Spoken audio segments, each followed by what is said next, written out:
Shall we talk about Worlds? Okay.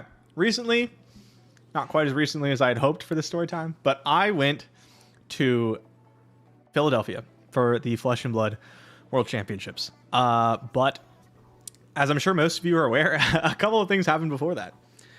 So I had my flight booked for the Wednesday of the tournament because I am currently getting my degree and I can't miss too many calculus classes or I fall behind, basically. The material is just like a little too complicated for me to just wing it at home. So I booked it that Wednesday. I also I have work and stuff. And the plan was fly in, get there late Wednesday night, go to the thing on Thursday, and then the tournament starts Friday morning. So I have one day to kind of get my stuff in order before the tournament starts. This means I wouldn't get to test with my team, which was sad. But sometimes you got to do what you got to do. Then the US government shutdown happened and it lasted for a record of, what was it, like 38 days? It was like over a month, right? The longest of all time. And what happens during a US government shutdown is a lot of the people who work at airports, like TSA agents, they don't get paid. And so often those people will call in sick or something because they don't want to work without getting paid. I mean, I don't either. But also the people that don't get paid are air traffic controllers, which is a little different if you just had longer lines at TSA versus like your flights are actually not safe when you don't have enough air traffic controllers. And so what they started to do is as the time progressed, they started canceling flights. And this is like a week before I'm supposed to leave, right? Or like a week and a half before I'm supposed to leave, sorry. And flights started to get canceled by like the 1,000. Just insane. Flights are dropping so fast. I got a buddy who's like, dude, I can get you on a flight for like cheaper than you'd normally pay. Because I was looking like, oh man, do I move up my flight? But they wouldn't let me cancel it or reschedule it or anything. Even after paying a fee, I'd have to cancel it and pay for a whole new ticket, which was going to run me like $1 million basically. And a buddy that said, hey, I can get you a flight. It's going to be cheaper. But you have to leave in the next couple days. And we're like a week and a half out from the Pro Tour. Over a week from when my flight's supposed to be. But I'm really worried about my flight getting canceled, my original flight. Because if it gets canceled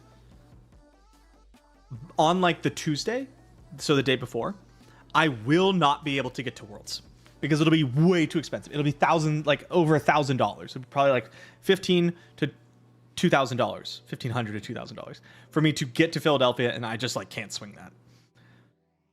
So I'm like, shoot, okay, whatever. I can move up my schedule. I let my team know, like, hey, do you have space in the Airbnb for me? We have like 13 people in that Airbnb. I'll come by. Like, save me a spot. I'm going to be flying in way early. So I'm going to be flying in Friday. A whole week before the tournament. Thursday is when I book the ticket. I say, okay, let's do it. And I send the money. I pay for it. I just got to do one more thing. I just got to go play my volleyball game tonight.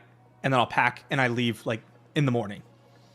So I go to my volleyball game, start playing. I'm kind of balling out. I'm not going to lie. I'm playing really well. We have an incredibly close match. It comes down to game 3. It's like 18 points to 18 points.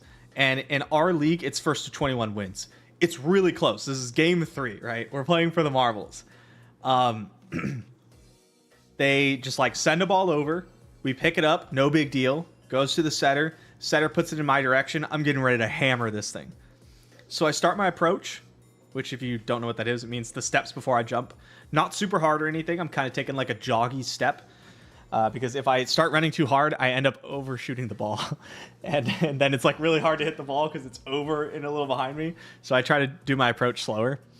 I start approaching, plant, push off, and then all of a sudden it feels like someone threw like a dumbbell at the back of my ankle. And I'm like, it was like shocking. It hurt, kind of like pow, pop, right? Something like that. So I like look behind me and there's nobody there. And in my brain, I'm like, oh no. If no one was there, if nothing hit me, that means I tore something. And so I just like sit down in the middle of the volleyball game and I'm like, oh no. And then the pain hits and it's pretty excruciating. And it's at the back, right above my heel, right? Now, I watch sports. I played a lot of sports. I know what that means. That means a torn Achilles tendon. And I'm like not really believing it. I'm like, surely not, right? Surely not. So I lift up my foot, which is kind of flopping. Not a good sign, right? And then I take my hand and I feel the tendon, the Achilles tendon. If you don't know what that is, that's this part right here. It's a strong cable-like tendon. It's very taut, right? There's a lot of tension in it. I reach behind and I feel my Achilles tendon, and it's just like, it's just mush. It's like mashed potatoes. There's no tension there. I'm just pushing it all the way up. I'm like, oh no. So I'm like laying back like this because I'm like, ow, this hurts really bad. Also, I'm seriously injured. And some people on my team and like the ref and like the other team like come up and they're trying to be helpful and stuff. But the person who's reffing, the lady who's reffing, she keeps trying to like touch and adjust my leg. And I'm like, please stop. Please stop. Like this hurts. Stop touching me. Everyone's just trying to help. And they're like, oh man, I saw that. That just looked like a pretty bad roll. Like you rolled your ankle. I'm like, I did not roll my ankle. I tore my Achilles tendon. And someone else is like, no, come on. You probably just sprained it. I'm like, no, I tore my Achilles tendon. They're like, you would know. You would know if you tore your Achilles. I'm like, I do. I do know. What's funny is like when I get in really bad pain, when I'm in like medium pain, right? Like stub your toe pain, I'm like, oh, oh my God. Like you could tell. When I'm in like, when I'm in like severe pain, I look like this. I just go like, ow. I go straight face and I go, ow. I'm in a lot of pain right now. Also, like, emotion leaves my voice. I don't know why that is. I've always been like that. So I'm just sitting there and I'm like, nope, no, it hurts really bad, actually. No, I'm in a lot of pain. No, I did not sprain it. I tore it. And they still don't believe me. And then finally, I take the, like, I take the ref who's got some first aid training. I take her hand and I put it on my Achilles tendon of my healthy foot, right? And I'm like, feel that, okay, right? She's like, yeah. And I put it on the hurt one. And I'm like, feel that? And she goes, oh, no, you tore that. That thing is gone. So she's like, should we call an ambulance? And I'm like, please, dear God, no. Don't call an ambulance. We live in America. I can't afford this, even though I have health insurance. I'm just going to drive myself to the hospital. And they're like, no, you're not. Like, you are not allowed to drive to the hospital. I'm like, okay. Guess I'll call my brother, who lives like 45 minutes away. Call him. He comes heading out. So I'm just sitting there waiting because he's got to like get ready and then he's got to go. So it's like an hour almost. And I'm just sitting there with like my foot up in the air, like, but it's flopping. Think for it like this. Just like, ah. And then the next team, we lost, by the way. So I did all that and we still lost.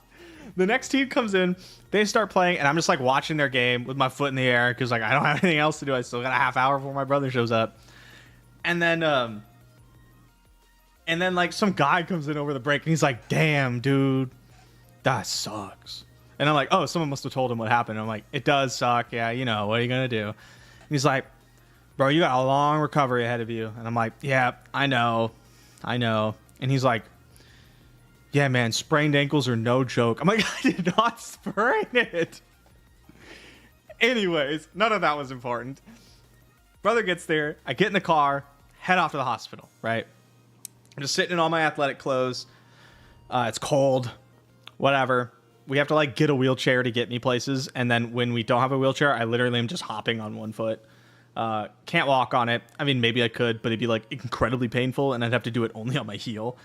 I'm like Googling on the way. I'm like Googling like, okay, let's confirm that I ruptured this, looked it up. Yep, definitely I have all the symptoms. Okay, what do I do? What are like the proper care for this, like before I go to the hospital or whatever? Get into the hospital, actually get seen pretty quick. It's emergency, and I paid $1 million for it, so I'm glad. But they get me in pretty quick, and the doctor's like, hey, good news. I don't even think you tore it that bad. And I'm like, okay. It's not what it feels like. And he's like, yeah, you know, it can just kind of feel like that. And I go, okay, yeah, you're the expert. He puts me in a splint. And the splint is basically, they take my foot and they put it into a toes pointed position, like ballerina toes. And then they just layer a slab of plaster of Paris over it and then wrap it up. And they send you out. That's what it is, right? So that's what they do. And they're like, and I'm thinking, God, dude, I have my flight in like 12 hours, right? I'm going to be gone. Like, can I even do this? Can I even make this flight? Talking to the doctor, and the doctor's like, yeah, okay, so in about a week, we want to get you scheduled to see a surgeon in about a week because they can't operate immediately. They need to let the swelling go down. And I'm like, okay. What about, hypothetically, a week and a half? Would that matter? And he's like, no, I guess that'd be fine. And I was like, okay, cool. That's what I'll do then. I'll do a week and a half. Hypothetically, if I wanted to get on a plane in like 12 hours, would that be a problem for my injury? And he's like, no. Are you going to get on a plane in 12 hours? And I was like, yeah. He's like, dude, you could just not do that. Like, you could just stay home. Is it that important? And I was like, it is that important. So he gives me the diagnosis. I find out that I can get on a plane, and they give me the shoulder crutches, right? Which you've seen. It's the crutches everyone uses, the ones that go under your arms. And I've used them before, and they're terrible. They're the worst. Anyone who's like actually used them know that they suck so bad.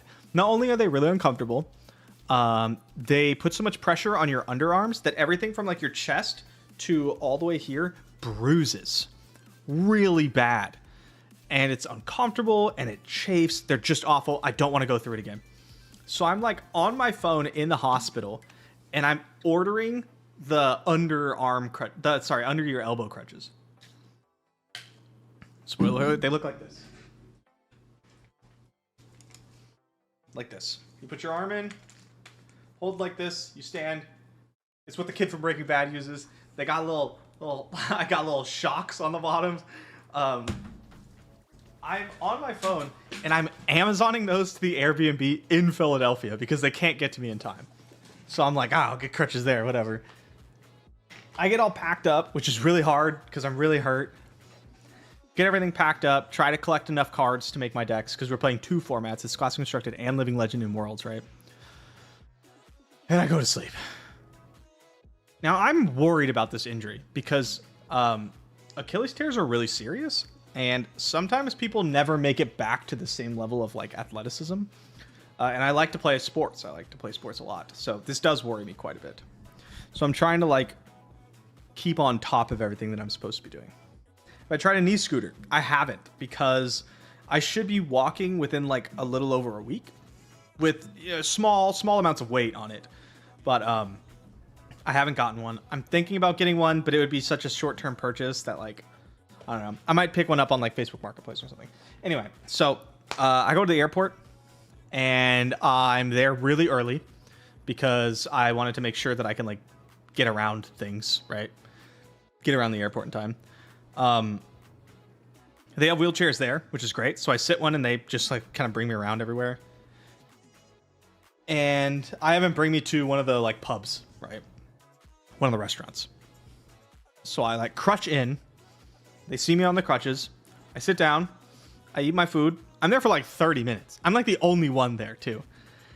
And then I get up. I pay my bill. I take my crutches, and I start crutching to the only exit of the restaurant. And the floor was just mopped, so it's still wet.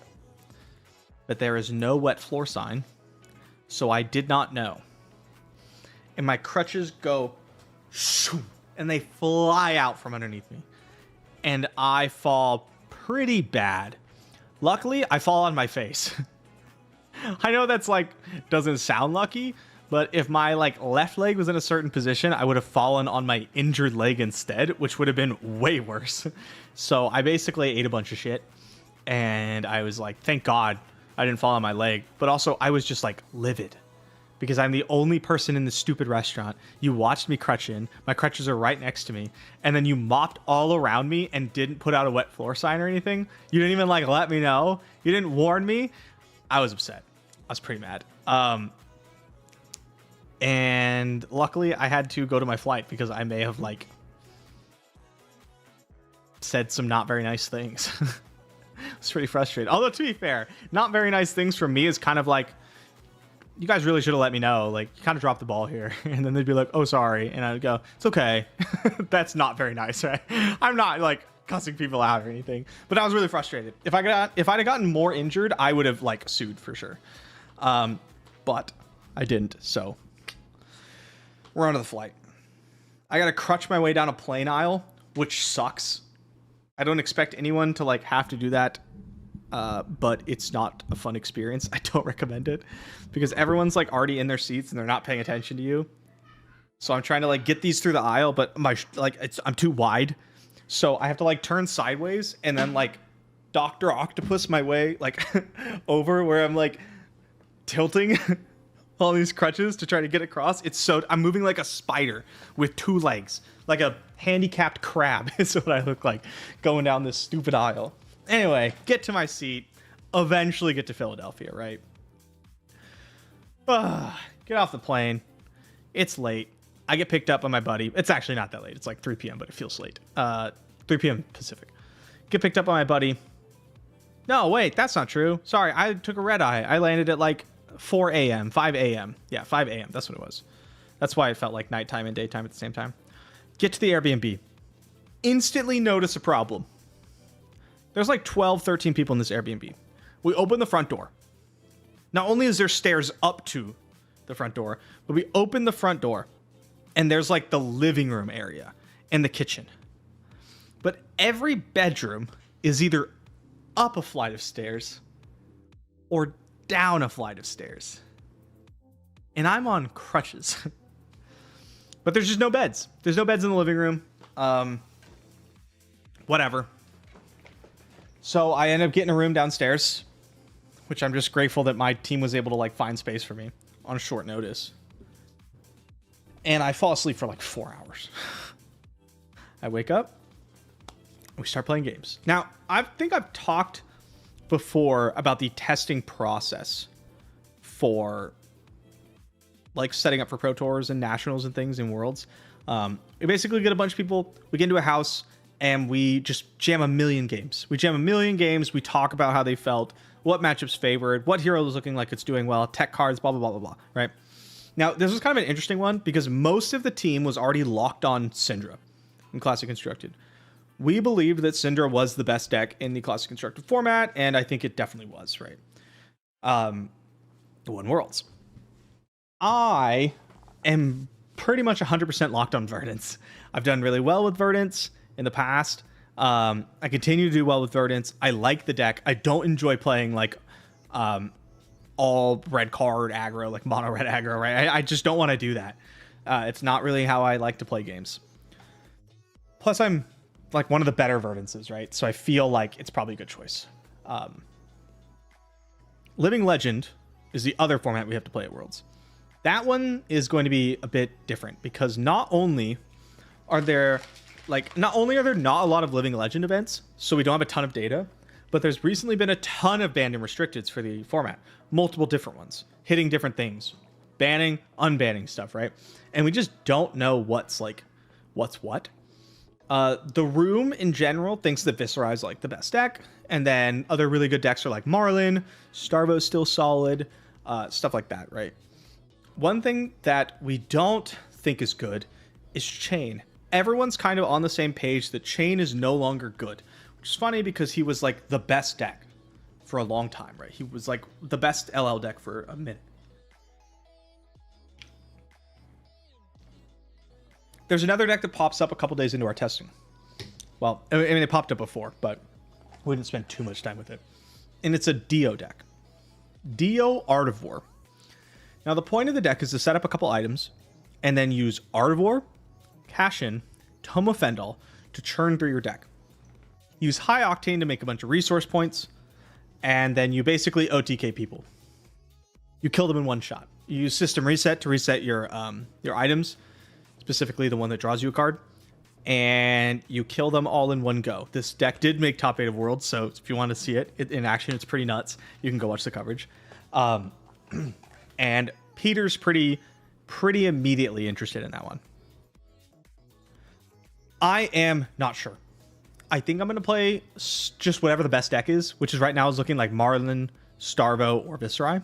So I'm kind of getting reps with those. Mostly Starvo and Marlin because I played a million games of Viserai. I'm like, I know this deck. I know what this guy does. I'm not super worried about it.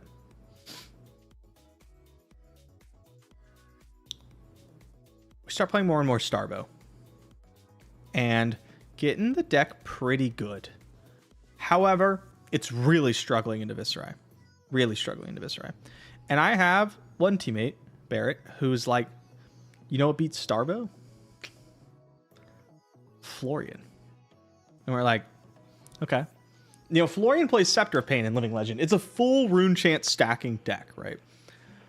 It makes sense that Starvo would struggle because Skelita is very, very powerful with Florian's general plan of stacking up a bunch of rune chants. Then you germinate, gain a bunch of life, make a bunch of rune chants, you kill them on the next turn, right? And we're like, okay, yeah.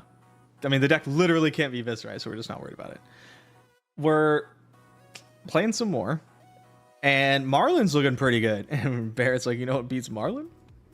Florian. And we're like, yeah, but it just can't beat Viserai. What's the point? And then the next day, he's playing Florian against a couple Viserais and goes like 3-3. And we're like, huh. That's got to be a fluke, right? Let me play the Florian. Let me play the Florian. Someone play the Viserai. Playing Florian Viserai. I go like 4-3 with Florian. All of a sudden, everyone's kind of sitting up. Like, whoa, did we maybe stumble across something here? We play a couple more games. Florian does, in fact, stomp Starvo. Florian does, in fact, stomp Marlin. And it's continuing to do pretty well against Viserai. This is weird. So we take the deck, really look at it, trim a bunch of stuff, add a bunch of stuff, really try to like tune it up. It's feeling even better now. There's a couple issues though. One, the deck is boring. You're blocking and you're stacking rune chants and you're hoping your opponent doesn't kill you, and that's it. That's all you do. Then you have your one big turn and you either win the game or you don't. It's very boring. It feels bad. It feels like you're not winning the game the whole time, and then you just end up winning the game, right? That's what it feels like. All your cards feel underpowered. Everything everyone else does is like really impressive. It's Living Legend. Your deck feels bad, but it keeps winning. So we're like, okay. So I play against like a couple other really strong Viserai players in the team. And we're just winning more with Florian than we are with the Viserai. And we're like, holy shit, holy shit, holy shit. Maybe we've really found something here. Everyone in the house starts calling anyone they can to try to get a hold of Florian cards, right? Because none of us brought them. Everyone's trying to get a hold of Florian cards. We get like 6 copies of this deck made over the course of like 2 days, where we keep refining this Florian deck. We find that it could even beat the all-in Dio combo deck, because all you have to do is keep them off stuff long enough to keep them off like killing you long enough to run their items out or whatever, right? And we're really good at that. We have like 3 copies of Warmogs. We have 3 copies of the one that blows up rune chants instead of taking damage, which is really good because you just put it out and you don't care about killing them. You just want to stop them from doing their things, right? And then they have to either attack into you and it just eats the rune chants and not your health, or wait. And if they wait, you just like basically keep gaining life, keep doing that kind of stuff. You're digging to closer Warmongers, those things, right? We also just slammed 3 copies of Amulet of Echoes in there. We actually are so scared of this Dio deck by the time Worlds rolls around that every single one of us played 3 copies of Amulet of Echoes in our sideboard just because we were so scared. So that's what we're doing. And everyone's like, kind of on this Florian deck. And then we go, you know what? We should try Chain into it just in case. And we're like, surely it beats Chain. For the same reason it beats Dio. It's got the 3 like Warmongers. It's got the 3 RuneChamp barriers. It's got like all this stuff, right? Amulet of Echoes. Not good. Sorry. I don't know why I said that. And we're like, yeah, it'll be fine. It'll be fine. Like, we can even play Ripple Away. That's just nuts. So I hand Peter the Chain deck. I'm playing Florian. And we're like so far ahead. We're like at, I don't know, 60 like points of effective life. 45 life, 15 rune chance with RuneChamp barrier out. We Warmongers last turn. He took a bunch of damage. We got him. And then the next turn, he just drops like a 65 bomb and kills me. And I'm like, whoa, that's pretty lucky. Let's play another one. This time he beats me even faster. That's not good. Okay, play me one more. This time he beats me again. We make it closer. We put in some more Ripple Aways and we make it closer, but he still beats me. And I'm like, fuck, dude. Shit. Okay, whatever, man. Whatever. I'll play Marlin then. I'll just lock on Marlin. I play Marlin. Peter's still got the Chain deck. Playing Marlin into Chain. He kicks the shit out of me again. And I'm like, we're like a day away from the World Championship. A day away from like locking decks. I have to figure out what I'm going to play. Give me another game into Chain. I think whatever. I feel like you got lucky. Okay. Beats me again. Fuck, man. Give me Starvo. Give me that Starvo deck. Playing Starvo into Chain. Guess what? Chain wins again. And finally, I'm like, fuck it. Fuck it. Give me a stupid Chain deck. I'm just going to play the Chain deck. Whatever. And like at this point, we're all still thinking that Chain kind of sucks. Because a specific version of Chain got really popular a couple weeks ago. Called like 2-cost Chain or whatever. Where it's like a normal RuneGate Chain stuff. But then it only kind of caps out at the 2s. And some of the ratios weren't super great. And it's just not good.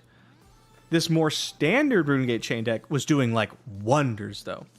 We went, okay, well, I can't play it unless like it's solid into Viserai, and I heard it loses to Viserai. So I play against Viserai. I'm winning more than I'm losing again. And I'm like, oh my god, maybe Chain's kind of the truth. So I just go, you know what? Screw it. I'm just gonna register Chain. I start making a couple changes to the deck. I start just trying to get used to it. I have like, the tournament's the next day. So I'm like trying to get reps with it. I'm trying to do all this stuff. And it just feels good to play. And that's why I ended up picking it. It's like it was winning games the day before I had to register. And it was just like smooth. And so I lock it in. I lock in Chain and I lock in Verdance. Most people are playing Syndra in CC. And then we have a smattering of Starvos, a couple Viserais, and a couple Marlins. We also had an Aurora for LL. The testing part is over. It's time to like go take a night, relax, that kind of stuff. They're wheeling me out to like a restaurant and my toes are getting cold. Cause like I just have this splint, right? Which is just the slab, ace bandages, and a little bit of gauze. And then over top, I put like a big ski sock because otherwise my toes are just hanging out. But it's Philadelphia at night, so it's freezing. And they're like rolling me around, and all I can think of is like, one, this wheelchair kind of sucks. It's like pretty rickety. We got a wheelchair, by the way. Team PCG Invasion brought me one, which shout out to them. It was incredible all weekend, but it was like stripped of the feet things. Some other things were taken out because they just use it to do wheelies in their store instead of like actually using it for wheelchair things. So it's not like the most comfortable ride, right? But we're just kind of cruising around. They're pushing me. I'm like getting bounced around in this wheelchair, and my toes are just freezing because I just have this ski sock over top, and it's too big and loose, and the wind gets in. Not fun. Anyways, it's World Championship time. Show up. I'm playing Verdance, and I'm not feeling like the most optimistic about this tournament. I'm like, I think it's gonna go fine. I'm gonna do okay at this tournament, right? It's not gonna be anything insane, but I'm going to do okay. And I play against Syndra round 1. And I do not like playing the Verdant Syndra matchup. I win more often than I lose when I play it. But it's just like, it feels kind of coin flippy. It's about whether I find my fellings, whether I get to do a thing every turn. Like sometimes you have to block out and you can only do that like once or twice before you fall too far behind. I don't love to see it. And this game's like kind of one of those spots where it's like, my opponent gets off to a really good start. I don't end up finding things. I have to just pass back a couple of turns in a row, fall too far behind, and I lose. And I'm like, I'm all sad. Just sitting in my wheelchair. Sad. 0-1 at Worlds.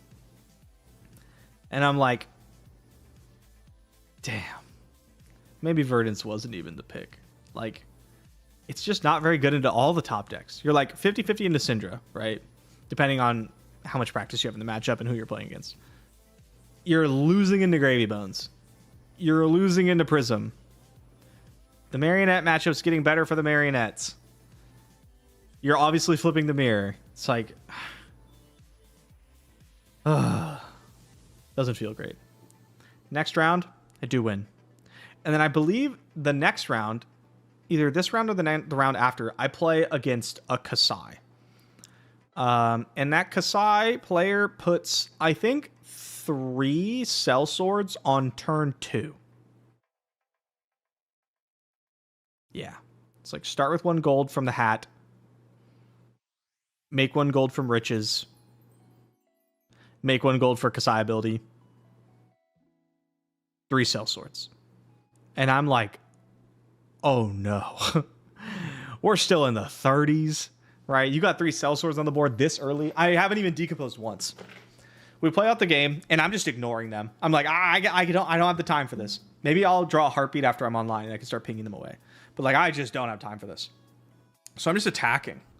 But I'm like not even doing that good of a job at attacking because I haven't even decomposed. We're like 7 turns into the game now. I haven't decomposed. These 3 stupid soldiers have been on board the whole game. And I go, okay, we're going to pivot from the good numbers into a tree. I found a tree like a turn or 2 earlier. I parked it in my arsenal and I was like, we're going to use the tree. We're going to get him to like high teens, maybe 20. We'll play the tree and we'll use the arcane to push like basically unblockable damage over because he's only got AB1. And that's what I do. I just go shoot. And then instead of attacking for like 7 physical, which my opponent can block, I decide to just play a pumped up Zap and Waning Moon. I keep an extra card going down to very low life totals, and I keep the Zap and the Waning Moon, which puts my opponent in Stormstrider's Burn Bear or Light Up the Leaves with Waning Moon range, right? Like, it's my opponent's turn. Draws 4 cards. No arsenal. Starts attack. Block with a card. It's like a sink below. Sink. I have the spell. I need to find a blue. Sink. No blue. Block with Crown of Province on the next thing. Find a blue. So now I have red, Light Up the Leaves, blue. I can Stormstriders, Burn Bear, and kill my opponent. Guaranteed. They have AB1, they're at 4. I think it's 4. So they always die here. The issue is, they have 1 card in hand. They're presenting lethal. 1 card in hand, no resources floating. Obviously, I should rip it. The problem is, I've seen earlier in the game a Sigil of Solace pitched. And my opponent, before dedicating their attack, sits there for a second and goes, Caleb, you're kind of putting me in a tough spot. And I was like,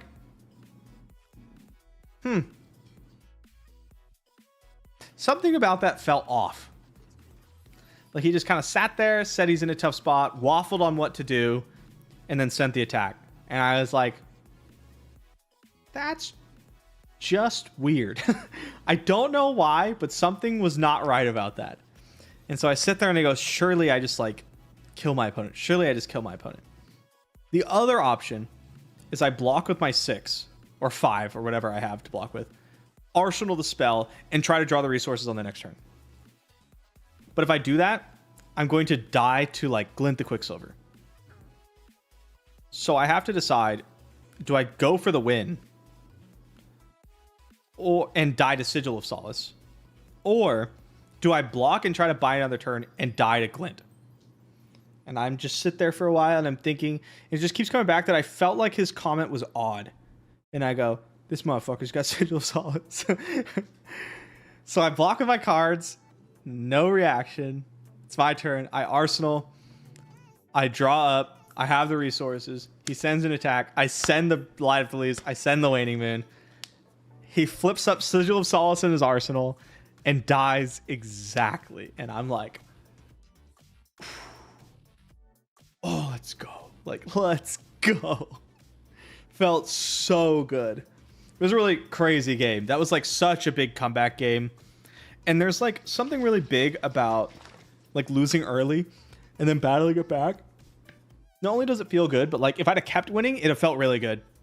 But if I'd have fallen off the winning streak at any point, it would have felt like bad. It would have, you know, killed my confidence, my motivation, that kind of stuff. Can't believe you won against 3 sellswords. Me neither. I thought I was done. I thought the game was over. And I was like, well, this is my only time to do this. Oh, after my round 1, I was all sad. In my round 2, I pair against Prism, my worst matchup. We play, and I like barely squeak out a win. I like barely get there. I kill through like double Genesis on the board or something ridiculous. And I'm like, oh my God, we just stole a win here. So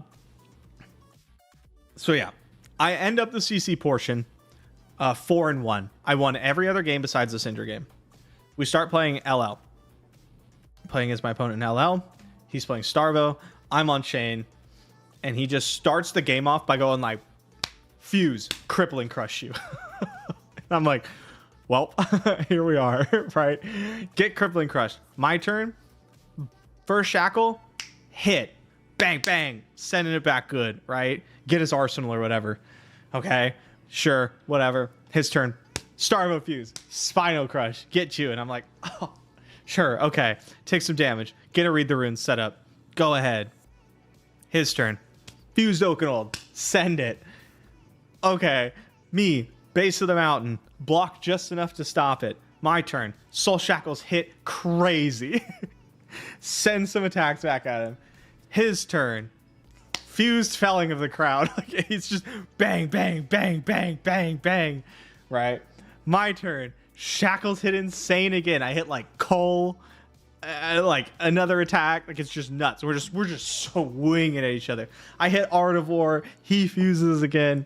We're just like blitzing at each other, and I end up getting there. It was like the most high-powered game of Flesh and Blood I've ever seen, where both decks were just doing like exactly what they were supposed to do. And I win the game, and my opponent, we're shuffling up, and he looks at me and he's like, huh, why is everybody saying Chain's bad? And I'm like, I don't know. We just all thought it. Chain, I believe, ended up being like the 5th most represented, maybe the 4th, but it was like a pretty big drop-off from the other top decks. 5-1. Keeping it going. Next round, I believe I have to play against my teammate on Nia. My teammate on Nia. Nia, my teammate on Marlin, which we found out is a very strong matchup for Chain, and I do end up taking the win. Keeping it going. 6-1. I play against another Starvo. Oh, no, sorry. I play against Chain. Jimmy on Chain, who ends up top 8ing. And we're talking, and we're just kind of yapping about Chain and how everyone else thought the deck was pretty bad before the tournament. Blah, blah, blah, blah, blah. We're shuffling up, getting ready. We're talking about the different styles of chains.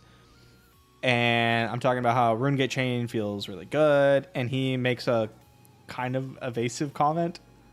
Like, oh, yeah, you know, RuneGate does seem really strong. Or like, yeah, RuneGate's probably the strongest way to play the deck right now. And a lot of times someone would say that and you go, that's because they're playing RuneGate as well. Of course they think that, right? But the way he said it was just like a little weird. And I don't know how to sideboard into other chains because like I was ill prepared. I was not completely ready for this tournament on Chain. So I'm like, okay, he said that kind of weird. I think he's not on RuneGate Chain. If he's not on RuneGate Chain, he's probably on something with like smaller attacks, like Boomer Chain. I'm going to play Balance of Justice into him instead of Face Purgatory. And he is playing Boomer Chain, but he's playing the weirdest version where he's just like, okay, my turn. Howl from Beyond, erase face you. And I'm like, okay, I'll block some, I'll read the runes, go ahead. And he's like, yeah, okay. Chain attack, go again. erase face you. And I'm like, okay, that's weird. Sure, I'll block some. Okay, yeah. Chain things, command and conquer you. And I'm like, okay, please stop disrupting me. Like, my deck's kind of not really coming together. It's not really functioning. I'm not really blocking well either. And then he just like pumps an erase face again. I'm like, oh my god. Okay, whatever. Take some damage. I'll read the runes. I'll pop off on the next turn. I already got a couple cards in my blood debt.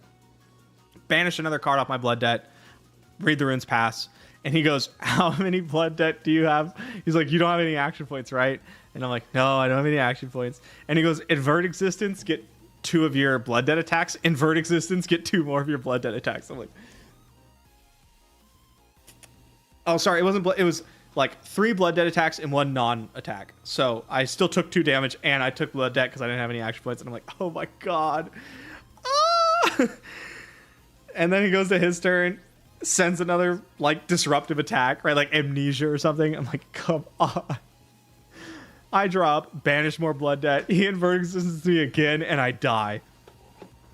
I take too much blood debt and I die. Which kind of sucks because I ended the day 6-2 when I was like ready to go X-1. X-1 into day 2 feels great because you can lose 2 and still top 8. X-2 into day 2 is scarier because you have to win all of them. Right. Okay. I am going to dinner with my girlfriend who showed up at that point. She came into the tournament that day. She flew in that day. So we go to dinner and we're at this like really nice ramen place actually. And I'm feeling pretty good now. 6-2 at Worlds. Nice, right? The chain deck it feels incredible. It's humming. Verdance feels strong. It's still Verdance, but it's like, I don't love its place currently. At the end of the dinner, I run to the bathroom and I'm like, you know, peeing, whatever. I'm in the stall and I open the stall, crutching out, and this guy comes in and he's just like kind of backs out of my way so that I can like get to the sink and then get out the door, right? Pretty kind of him. After I'm done at the sink, I start crutching and I'm going to go out the door. And he opens the door for me. Again, very nice. And there's a bunch of water splashed on the floor because it's like a bathroom, right? People splash water on the floor all the time. My crutches hit it, go right out underneath me, just like the airport. Except this time, I land entirely on my hurt leg. And my reaction is just to like flare my foot up and catch myself, right? But that's a problem for multiple reasons. One, you have to keep your toes in that like ballerina position, tippy toes. Because of the tendons. The more you get closer to a neutral position, the more the torn tendons pull apart. And the upper half will actually roll up your calf, which is bad because then surgeons have to go further to get it and pull it down and then do it together. And if you don't get surgery, it can still be really bad because it ends when it heals, it's like too stretchy. And you don't end up having the like power that you would otherwise. And the second reason why it's bad is because it pushed up so far that the splint just cracked. It just broke in half, right? So I basically just have 2 like weights taped to my leg instead of something that's like valuable. And the poor guy who was like opening the door and being so polite and everything just saw the guy on crutches take a bad fall. And he's like, oh no, the disabled guy fell. Like, oh, what do I do? He was like trying to help, but he didn't know how. And all I could think of in that point was like, I was in a ton of pain. But all I can think of, other than the pain, was this poor guy. He came in, tried to help me out, and then the hurt guy ate shit. And like, now he doesn't know what to do. I kind of put him on the spot a little bit on accident. He's like trying to help, and I'm like, just give me like 10 seconds to sit here and be in pain. He's like, okay. And then I'm like, okay, just like stand there and just hold your arm like this and I'll like use it to help myself up. And he does. And I get back and I tell my girlfriend, I'm like, took a really bad fall and like, I'm pretty hurt. And I'm going to my buddy's house. That's where we're staying for the weekend. I'm not staying with the team at that point. Get settled in and like try to move the the splint in a way that like still provides support, and I think I do, but it's like it's not great. But I go to sleep, and it's time for day 2 of Worlds. At this point, I'm pretty tired. I didn't sleep super great. The pain kept me up, and I just didn't have a ton of time to sleep. But get down to Worlds. They have me in a different spot this time. And we get started with Living Legend. My first matchup is... I think it's another Starvo. Which we have if I remember correctly, we have a pretty crazy game. And it gets very close at the end. And I have like a really weird line where I need to pitch my red card. Like I need to discard my blue to something. Pitch a red card. Or do some blocking with like my blues and keep like a red and an Artifor for some reason. And then I have to make a very specific line if I want to play around the third copy of Blizzard, which I decide to do. I make the very specific line. I pitch my card to the Art of War to just say +1, like +1 go again, for the combat trick to hit so that I could play the Blood Debt cards in my graveyard. I have an Eloquence token. I give him go again. Or, yeah, I end up like, boom, like blowing my opponent up. And I'm doing a really bad job of explaining it, but I played around the third Blizzard. They ended up having the third Blizzard. I was really proud of myself. Okay, that's basically what it was. I was like, I took a weird line that just because it beat the third Blizzard and it ended up having it, and I won the game. I didn't do a good job setting that one up. Sorry. I play against Ian, a teammate. He's playing Marlin in the next round, and I win that too. Again, the Marlin Chain matchup, very strong matchup for Chain. So I'm feeling good. I'm like 8-2. They don't really move you around though, for me, because I'm hurt. I can't go anywhere. So they just give me a chair and have me sit at that spot, and they bring my opponents to me. This kind of helped keep away the like nerves you get. Not nerves, but like over worrying, I guess. There's a when you get to the top tables, it's pretty common to like look around you. You know who's doing well with you. You know who you might play the next round. You look around and you count how many of your bad matchup are out there. That kind of stuff, right? But since I'm on my own chair, just in a random spot, I just can't worry about that because I can't see any of it. Which really helped keep everything very like even keel, I guess. Like not worried, right? The last round of LL, I think this is the right order. I play against Jacob Clemens on Gravy Bones. And I draw well, and the Gravy Bones LL deck is pretty cool, but like Shane doesn't give a shit what they're doing, and he has tons of go again. So he's just like not worried, and I end up winning that game. So I end the Living Legend portion 9-2. I went 5-1 in total on Chain. Deck felt incredible. I was so happy I brought it. I actually just wanted to keep playing more Chain, right? But it's time to go back to Classic Constructed. Playing as Lucas Ang on the mirror, and I'm very happy with my mirror plan with Verdance. I have trees, I have pots, I have rampants. We go pretty in on arcane damage. You push damage more than other Verdances generally would, and then you first cycle combo them. And a lot of Verdances are still trying to like pitch stack in the mirror, and it just doesn't work. Like if you're not killing your opponent first cycle, then you're probably not doing it right. Or at least like the first hand of second cycle or something, right? So that's what we're trying to do.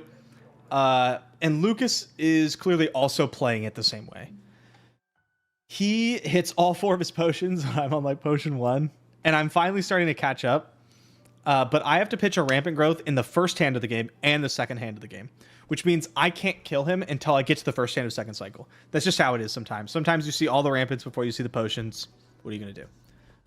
He hits his 4 potions and then natties into 2 rampants and tries to keep it for 1 hand because the IP was 1. I try to disrupt. I would disrupt if I could. I don't have anything.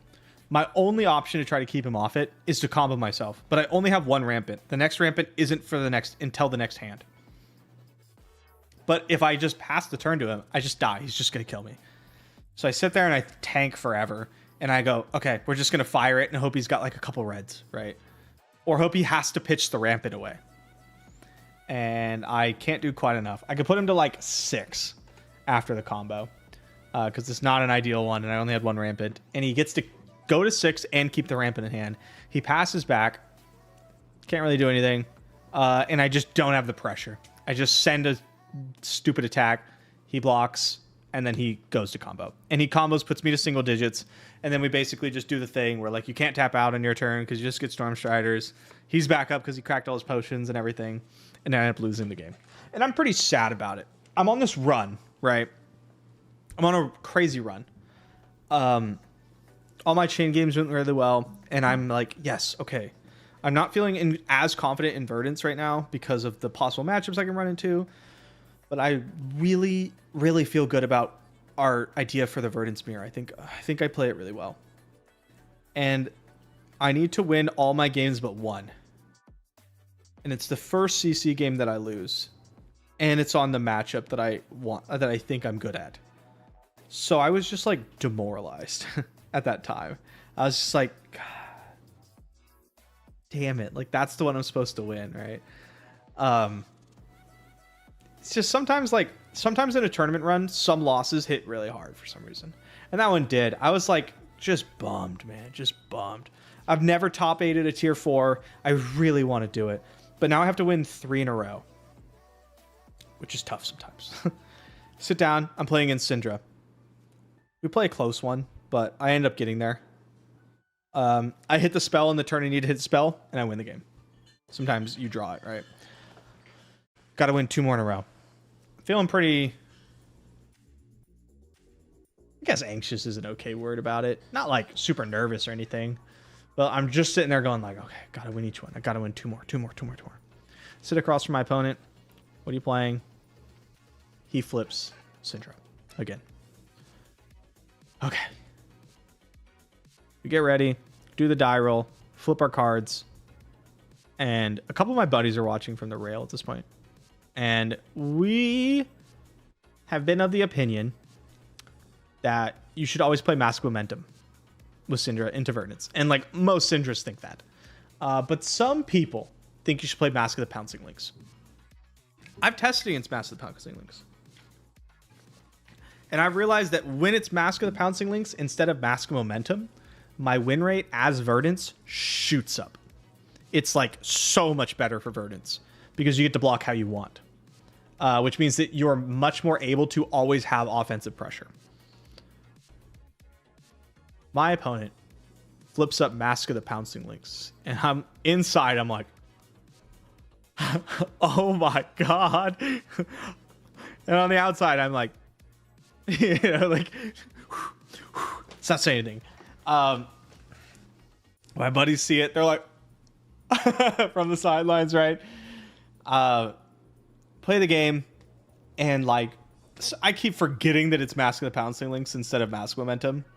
So I'm like not even blocking properly all the time, but it's still Pouncing Lynx instead of the good ones. So like eventually I'm just ahead and I win the game.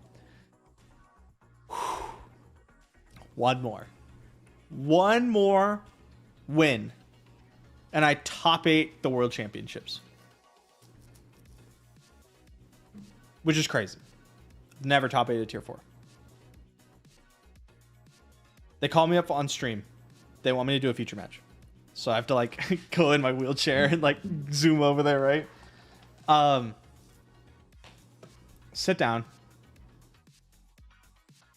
Talk to my opponent. Turns out we know each other. We played in a different event. I think it was 2 worlds ago. Maybe it was last Worlds, where we played in a Cilio mirror and draft and both of our decks were terrible. Shake hands, start playing. He chooses to go first, which is correct. You always want to go first in the mirror. Both or the matchup, both heroes want to go first. I don't know if I mentioned he's playing Syndra. Sorry. He flips up the normal equipment. He sits there. He looks at his cards. I look at my cards, and I have defense reaction, blue block earth card, Autumn's Touch, and mental block. Now, If my opponent passes to me, which is what you generally see. Generally in the matchup, what you want to do as Syndra is you want to go first, and then you do not want to attack. Because if you attack, it fills up the Verdant's graveyard and lets them filter, right? Syndra opponent sits there, he hums and haws, and then he attacks me, and I'm like, okay. So I get to block with my card. Flicks a knife, mental block. Boom, I have a ponder token. I have a blue, like, I have an earth action in the graveyard. This is going great. Keeps attacking. Decides to go off Arsenal. D-react, shut that shit down, right? I have 2 earth cards in the bin. I draw my hand. I need 1 more action card to be able to decompose. I draw my hand. It's Scar for a Scar. Felling of the Crown.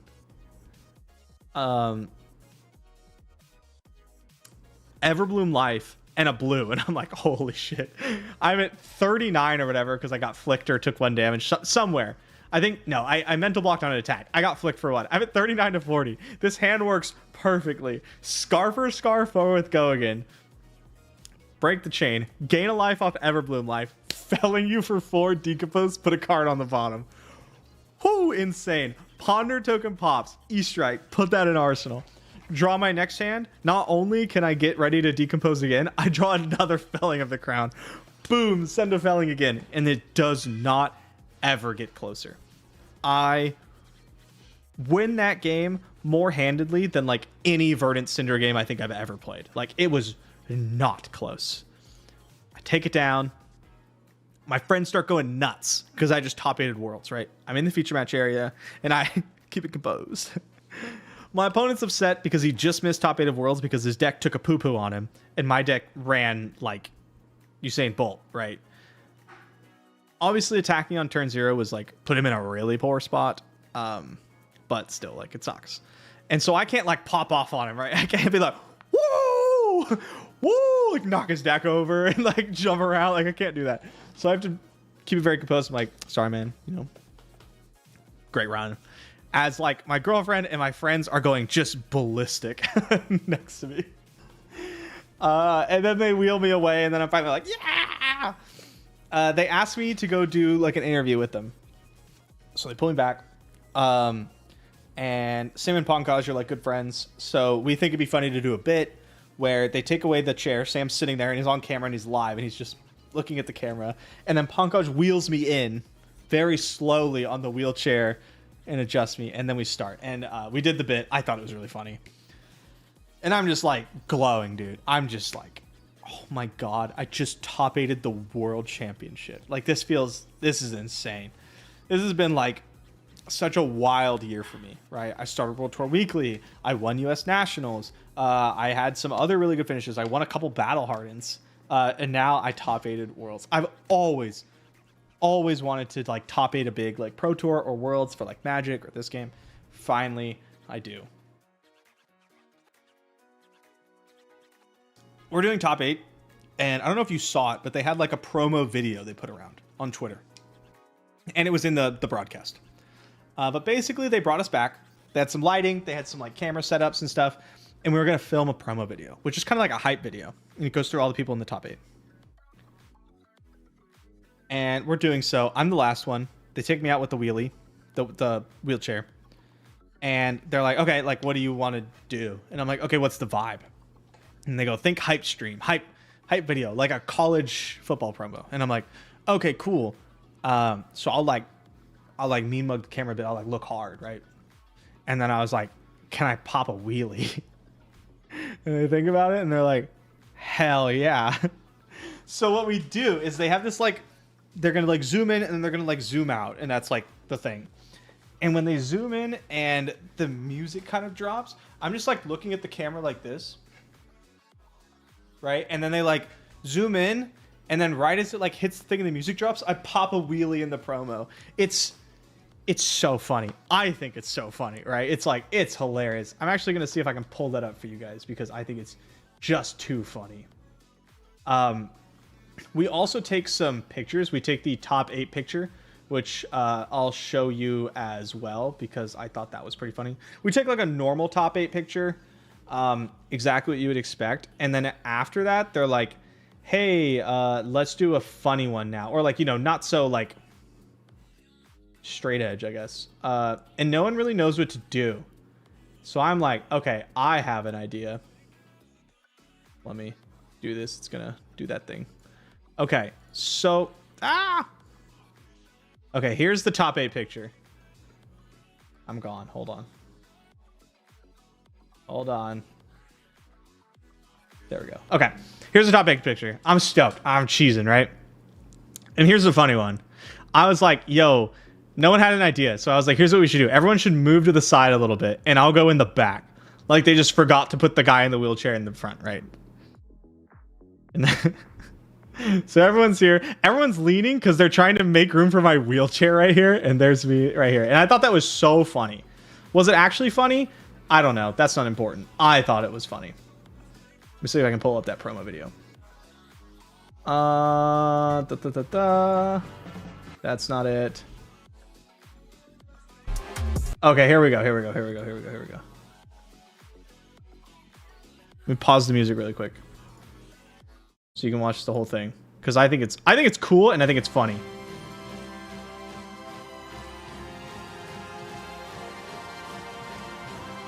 There's me. I realize that I have such a particular way of moving cards about. That's cool.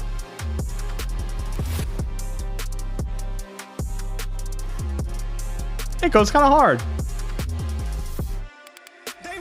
My boy Ian. Oh, I'm gonna get copyright strike. Oh, did you see that sick wheelchair wheelie though? I just realized I'm totally gonna get copyright striked. We're gonna watch it again. Bang.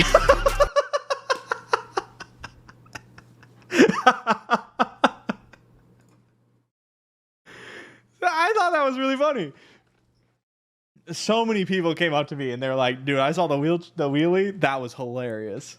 So yeah, that was great. Go back home to the Airbnb. Go down the stairs, which like, okay, go back to the Airbnb. And that night, I need to get some sleep.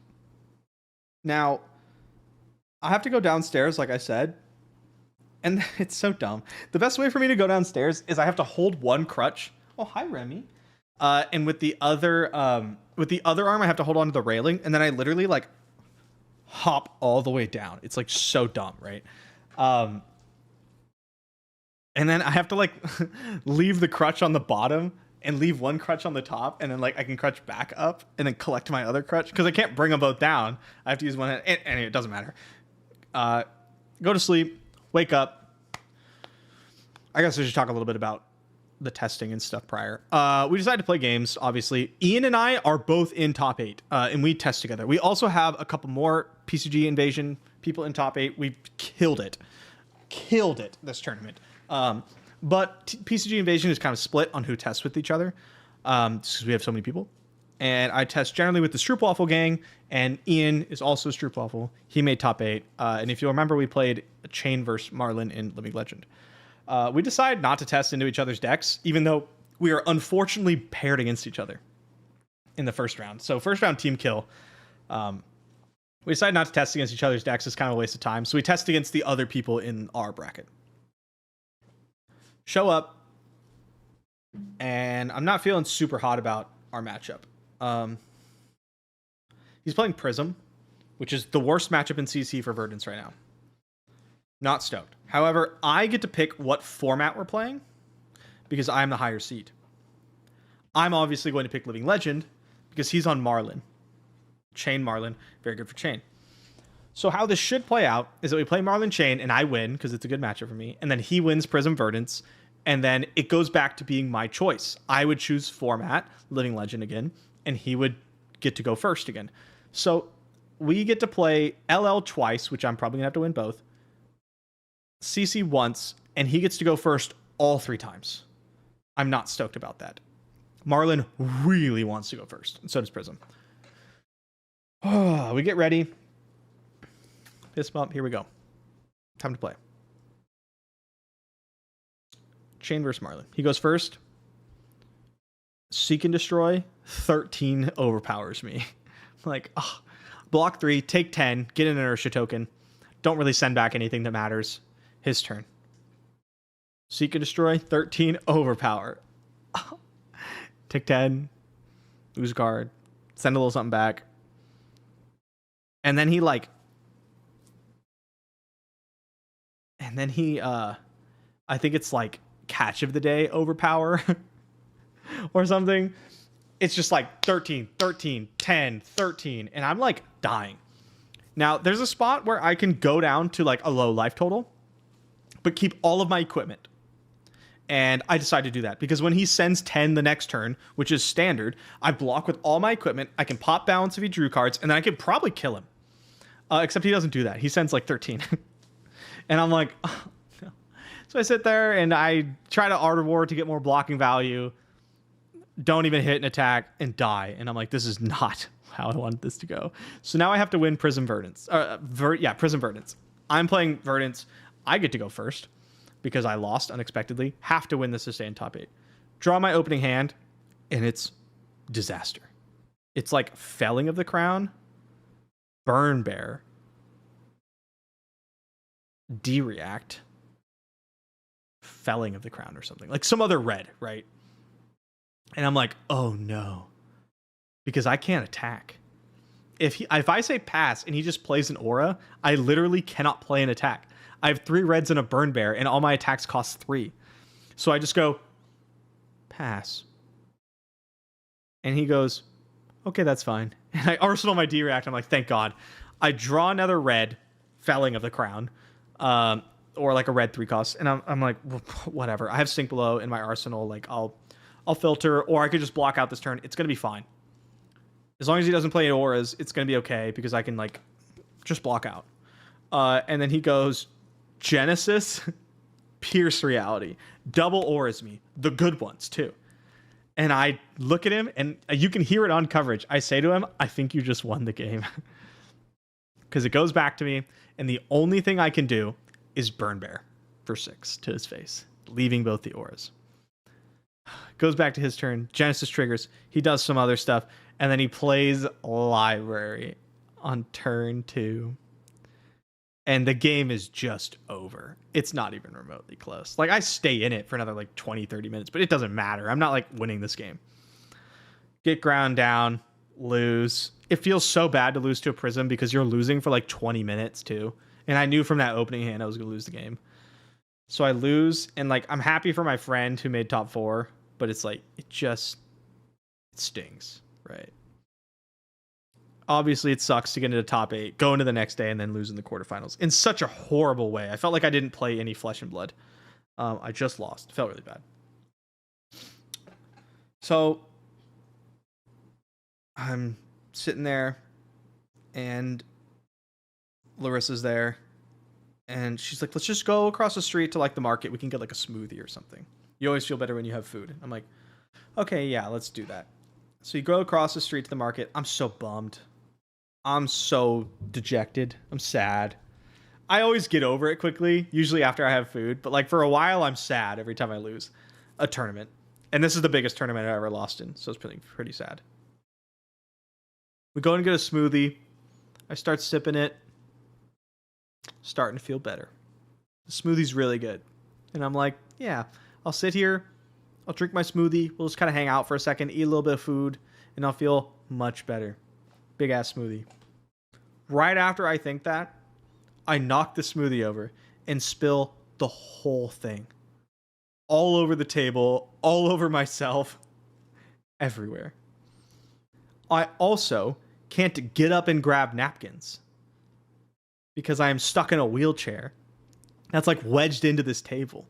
Larissa's got to get up, go grab a bunch of napkins. We get it all cleaned up. I am no longer feeling very good. I got this smoothie. I was like, oh, nice. I finally got this thing that's going to make me feel better. And then I spilled it all. And I was like, God damn it. To make matters worse, Ian loses the semifinals. So sad. But I start perking up after that. It is what it is, right? It's fine. we hang out for a little bit. We don't actually hang out for too long. And we have to do the ceremony, the award ceremony. So I wait for that. They hand me my trophy, which is right here. Ooh, very nice. It's heavy. I like it. And then I got my gold foil, which I opened on World Tour Weekly and should be in here somewhere. That's the wrong gold foil. Sorry. And I opened Draconic Flight Path, which is a pretty darn good one to open. I'm looking to sell it, so if you know anyone who's interested, let me know. And then we head back. We're heading back to the Airbnb. I'm tired. Sorry, I forgot to turn the music back on. But I'm excited. 2 of us just top 8'd worlds. We're kind of stoked to like party it up a little bit. Go back to the Airbnb, and everyone is like going to sleep. Which I don't blame them for, because they have a car ride out at like 4 a.m. So they all have to wake up at like 3:45, get all their stuff ready, and get out the door. So they're all going to bed. But both Ian and I are kind of like, oh man, we're not going to celebrate or anything. We're just going to like go to bed. So that's what we end up doing. We end up going to bed. I do get a call from like some friends, like Punk Guy shoots me up, and he's like, yo, come out. We're going to like go to bars and clubs and stuff. But I don't want to go to a club with my crutches. And at that point, the tire had already kicked in. This was like a couple hours after I got back. So I was like, no, it's okay. We'll just like do it later. Get to the airport the next day, fly home, immediately try to go see a doctor. I've been calling the doctor at this point, right? I finally got something scheduled. However, it's like 10 days after I get home that I can get in and see a doctor. And I'm like, this just isn't going to cut it. So I end up going to urgent care and being like, hey, my splint's broken. I need a new one. They give me a new splint. The doctor there says, because I'm trying to figure out still how bad this injury is. Do I need surgery? All that kind of stuff. And the doctor there is like, yo, honestly, I don't even think I would have splinted you in the first place. I maybe would have given you like a little bit of tape and just had you like kind of just start walking immediately. And I was like, that's crazy. Do you have like a, like, can I still get a splint? Because I'm worried I'm going to have like permanent injuries. And he's like, I just don't really think you need one. I think it's like a super small partial tear. And I'm like, okay, I feel like the whole thing is ripped. Like I tore the whole thing, but there's just one itty bitty strand holding on. That's how it feels in my head. Like the whole thing's torn except one little bit. And he's like, we can ultrasound you. And I'm like, perfect, let's do that. So he ultrasounds me and he's going over to the thing. And he goes, huh, it looks like you tore the whole thing, except you have one little bitty part holding on. And I'm like, that's crazy. So he does end up giving me a splint, and I have an appointment to see the surgeon. But this is like another, like, this is the one 10 days away. And I'm like, this is just not going to fly. Like, I can't keep not treating it. It's been like almost 3 weeks since the original injury. So I call around. I call every like sports medicine place in the area. One of them says, we have one 7 days away. And I said, perfect, I'll take it. 6 days from then, the night before my appointment, that sports medicine place calls me and says, hey, we actually can't help you. We're looking at your papers, and you need to go to podiatry instead, because we don't have any surgeons for this. Like, we can't even re-splint you, blah, blah, blah. And I'm like, oh my God, you're telling me this now? Like, you couldn't have told me a week ago? So I'm pissed. But I called the podiatry department, and they give me an appointment for the next day. So I'm like, okay, it's fine. It's like the same thing anyway, basically. Go in, and the surgeon comes in, and he's like, hey, we're not going to do surgery. I'm like, oh, that's weird. Like, should I be worried? Because I know people who have an Achilles tear, usually, if they're athletes, you generally want surgery. The re-tear rate is much lower, and you get back to like a higher ability. Like, it doesn't, if you jumped so high after an Achilles tear, you might only be able to jump this high if you didn't get surgery. But if you have surgery, it gets you closer to where you were before. So I'm like, oh, I don't know about this no surgery thing. And he tells me that it's specifically because of some new studies and stuff where you can go the non-operative route as long as you keep it in that toes down position, which I did. And you hit PT early and hard. And I was like, okay. And he's also like, you got the tear. Instead of getting the tear here. Okay, that's a bad example. I just got my giant boot. Okay, instead of getting the tear here, I apparently tore it up here, which is where the muscle connects with the tendon, which I was told makes it a really poor surgical spot for surgery, because the muscles are so thin there and it meshes in or whatever that it's kind of like doing surgery on tissue paper. Like a lot of stuff gets torn up in there. He's like, a lot of times it ends up worse. Like, just trust me on this. You don't want surgery there. And I'm like, okay, that's fine. They stick me in a cast and send me home. I just got the cast off. I'm in a boot now. Huzzah. And yeah, we'll see. I start physical therapy next week. What's funny, not in a haha way, but World's Top 8 is a huge cash. It's $7,500 for 8th place, just 8th place, like $1,600 for second, for 4th or something, $100,000 for 1st. I get my $7,500, whatever. That is maybe going to cover my healthcare expenses. Maybe. I have insurance. I have health insurance, which I pay $400 a month for. And it's still not going to cover it. So that sucks. But I don't know. Nothing I can do about it. I top 8'd Worlds and it felt awesome. Like I said, I always wanted to top 8 a tier 4. Like, this means such a big deal to me. I felt like this year was really a big breaking out of my previous like zone competitive wise. You know, I started topping more events, winning more battle hardens. My like event win rate this year is so high because I just played so few events and won quite a few of them, or top 8'd the big ones. That I'm just like really happy. I think this next year I'm hoping will be even better. Obviously it's tough to beat like a world top 8, right? But I'm gonna try my hardest.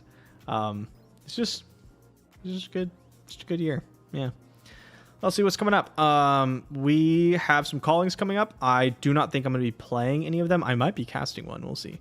And then the next big tournament is the Pro Tour in Yokohama, which I'm very excited about. Japan was easily my favorite place to go when we went last year for Worlds. So really looking forward to that. That's going to be Classic Constructed and Sage format. So we're coming back with some low health heroes, some young heroes. It's going to be pretty interesting. I know there's a calling in, I think like somewhere in China, Beijing maybe, like 2 weeks before the Pro Tour. So me and some of the other team might go to China first if we can, which would be super cool. I've never been there. Am I coming to London? I am not going to London. Too many things going on around there. I don't want to fly internationally for a world premiere. I just don't care that much. I'd rather save my money for big tournaments and stuff, or for college expenses. Other than that, yeah, I mean, trying to finish out my degree. I'm taking actuary exams. I got financial mathematics down. Next up is probability. This one's been really tough so far. It's gonna be even more tough considering I have to study Calc 3 next semester. But yeah, that's it. That's the tournament. Had a good time. Love Flesh and Blood. If you don't play it, you should. If you watch this entire video and you don't play Flesh and Blood, that's kind of funny. Say something in the comment section if that's you. Shouldn't need surgery. We'll see. Yeah, that's all I got. Thank you everybody so much for coming. Appreciate you guys listening, and I'll see you next time.